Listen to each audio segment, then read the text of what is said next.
Astăzi vreau să-i arăt iubitei mele că am încredere totală în ea. Ok. Haide să vedem. Dacă tu poți să nimerești capacul cu cureaua. Cât am așteptat momentul ăsta. Mi-e frică. Eu am încredere în tine. Ok, pahar. Oh! Doamne! Încerc, ok? Oh! M-ai atins! Mă concentrez, ok? Nu pune presiune pe mine, că dacă pui presiune pe mine, dau unde nu vreau. Nu pot!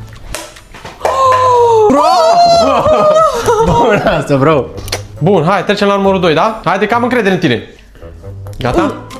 Mi-am dat în cap. Vezi că ăsta pișcă rău de tot, nu glumesc. Oh! Mi-a dat și în cap. Oh! Ce s-a auzit? Scuze. 2, 3 și... La un nivel, a picat!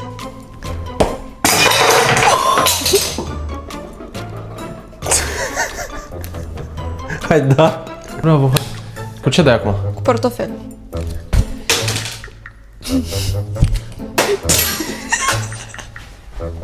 Ce ai făcut? Scuzați-mă. Stăm aici 2 ore. Bun, bravo. Ai nimerit acum, bravo. Și cam asta a fost. Ai văzut că am avut încredere în tine? Da. Dar trebuia mai multă, păreai că am speriat. Nu credeai că o să o reușesc, dar mă rog. Ultima încercare de final. Lăsați în comentarii dacă v-a plăcut clipul, ok? Ia mâna, ia mâna, ia Stai, mâna, nu da. ia mâna, ia mâna. Ia mâna, ia mâna.